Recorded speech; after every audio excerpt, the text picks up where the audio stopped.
Salve, espero que você esteja bem, eu estou bem, graças a Deus. Seja muito bem-vindo, bem-vinda para esse vídeo a respeito da medida provisória 1159, lá de janeiro desse ano, que fala a respeito dos créditos de PIS e COFINS, exatamente, da exclusão do ICMS da base de cálculo dos créditos PIS e COFINS. Se você imaginava que a novela envolvendo a exclusão do ICMS da base de cálculo do PIS e COFINS havia se encerrado com a decisão do julgamento lá do STF em agosto de 2021, sinto dizer, mas ainda temos mais uma página importante. Então, fica nesse vídeo já de primeira. Curte, compartilha, fazendo isso você ajuda nosso canal a crescer e, consequentemente, nós estarmos aqui, postando conteúdo de qualidade de maneira gratuita, exatamente. Eu sou Marcos Adriano Silva, contador e advogado, diretor executivo do Grupo Save e mentor de pessoas que faturam mais de R$100 mil por mês trabalhando com os 3 principais bens de uma pessoa: família, negócio e patrimônio, através do planejamento tributário, recuperação tributária e holding. Vídeo de hoje, MP 1159. A MP 1159, ela decorre de vários fatores e vamos entender alguns deles, não apenas aqui chegar na dor, e sim entender a causa. A MP 1159, ela decorre, primeiro ponto, de uma discussão que havia se instaurado desde a decisão do STF, que ficou congelada, que ficou interrompida, suspensa, mais precisamente dizendo, por conta do pedido de embargos de declaração da Procuradoria-Geral, lá em 2017. Por conta que ficou decidido, consignado, mas já não havia sido transitado, que o ICMS não compõe a base de cálculo do PIS e COFINS nas saídas internas. Afinal, lá em 2013, o STF já havia julgado que o ICMS não integrava a base de cálculo do PIS e COFINS nas operações de importação. Com isso, foi suscitado alguns pontos nos embargos de declaração que nem havia competência para ser suscitados. O primeiro ponto era: qual ICMS deve ser destacado? Qual ICMS não integra a base de cálculo do ICMS?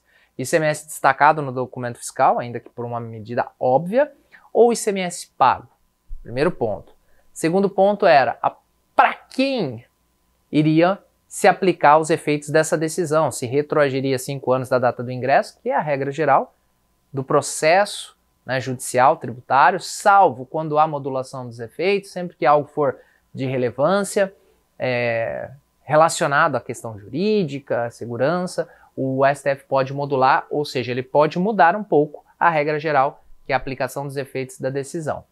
E um ponto importante também que havia sido consignado e ficou essa dúvida, além de qual que é o período, qual que é o ICMS destacado, era o seguinte, que o ICMS pago ele decorre muitas vezes da inclusão ou não do ICMS da entrada na base de cálculo dos créditos. E isso ficou uma insegurança muito grande durante muito tempo, tendo em vista que o julgamento ficou paralisado de 2017 e apenas em agosto de 2021 que o STF julgou os embargos proposto pela Procuradoria-Geral da República, a PGFN, e aí, de maneira definitiva, encerrou essas dúvidas que haviam sido suscitadas.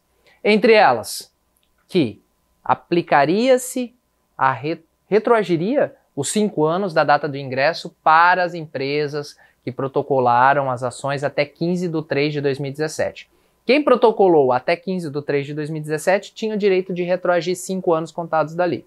Quem não ingressou, por exemplo, se eu ingressei no dia 18, eu não teria o direito de retroagir 5 anos apenas dali em diante. Então, desde 15 de 3 de 2017, o ICMS não integra mais a base de cálculo do PIS e COFINS e isso nós não temos mais dúvidas.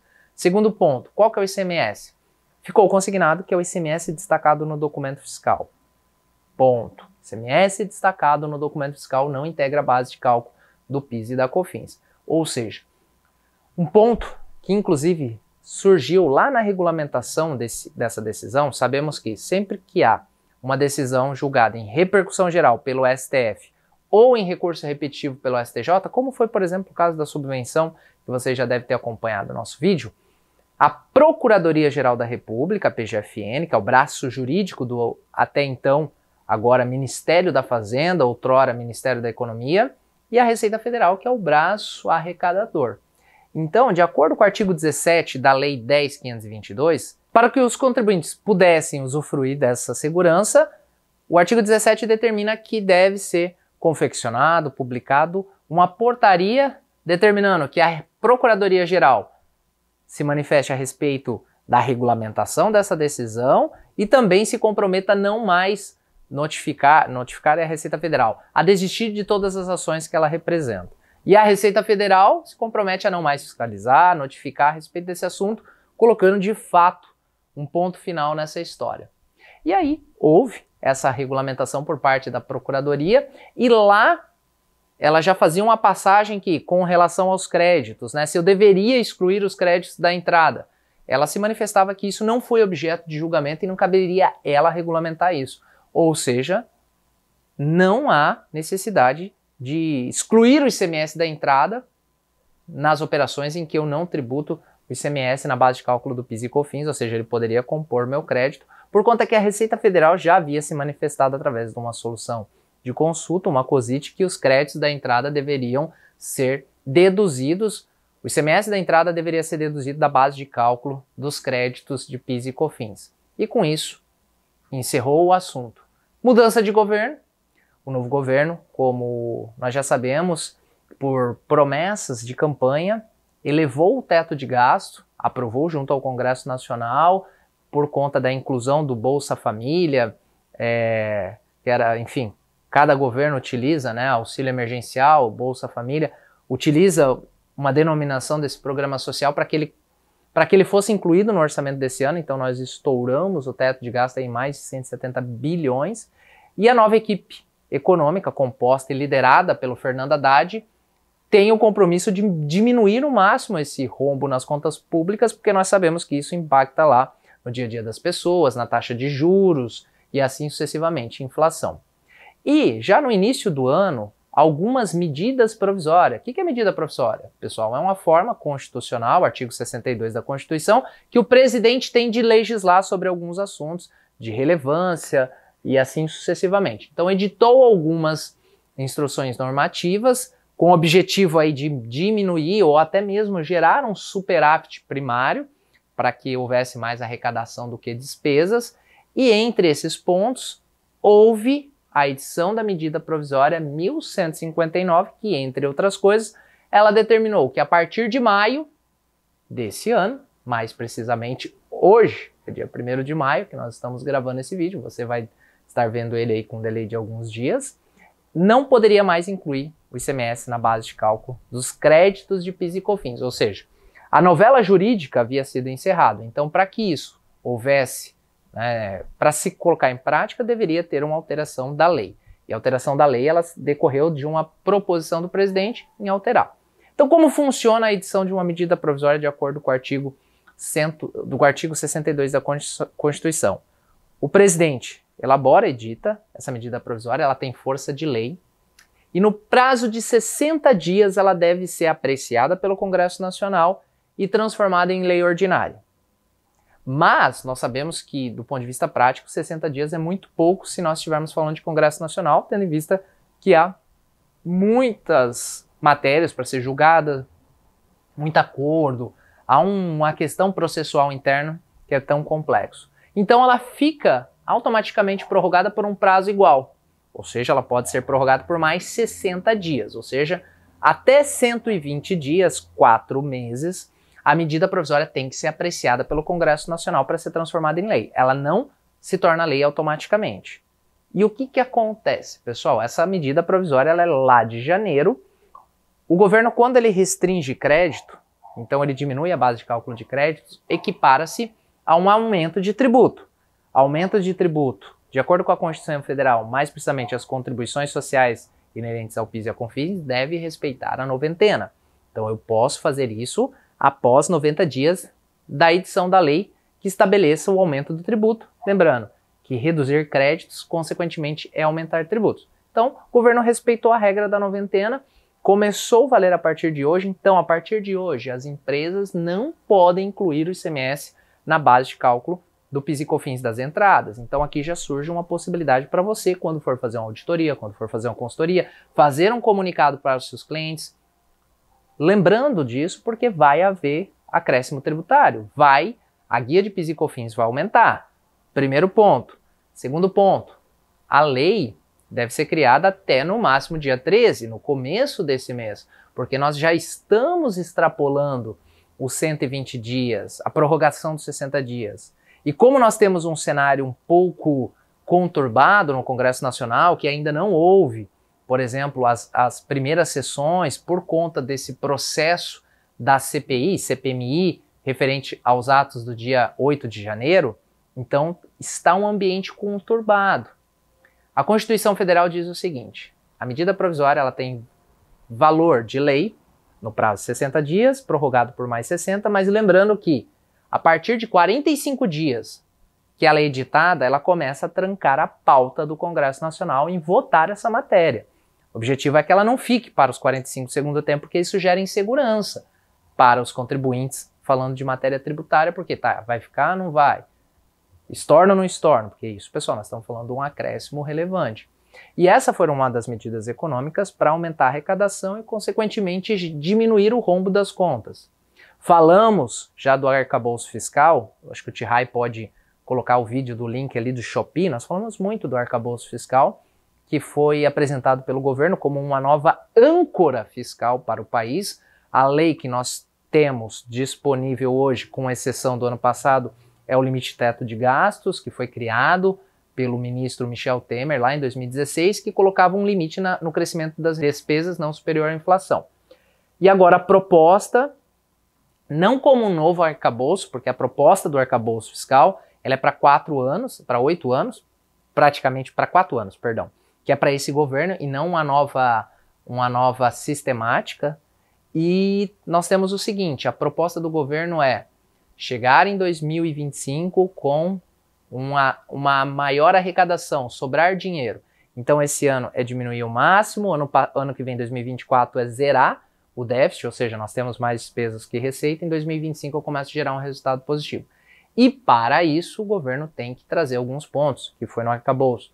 Tributar incentivo fiscal, que tem lá de 100 a 150 bilhões, tributar apostas, tributar esses sites de compra internacional. E já lá no início, antes mesmo de apresentar a proposta do arcabouço fiscal, veio essa medida provisória para também aumentar a arrecadação e, consequentemente, gerar um caixa rápido para o governo, porque ali também foi criado as medidas do litígio zero, foi também revogada a isenção, a alíquota zero para as receitas financeiras, então já de entrada ali o governo fez algumas mudanças para gerar um caixa rápido na expectativa de ingresso de receita. E o que acontece, pessoal? Então, a partir de agora, de maio, as empresas não podem mais tomar crédito de PIS e COFINS. Mas nós temos um segundo ponto, que essa medida provisória ela tem que ser votada até o início de maio, sob pena de perder eficácia. E detalhe, eu não posso apresentar no mesmo ano calendário, por exemplo, uma medida provisória com o mesmo tema. Então, esse ano já não poderia acontecer isso se não for votada e transformada em lei, porque ela altera o artigo 3º, lá da 10.833 e da 10.637.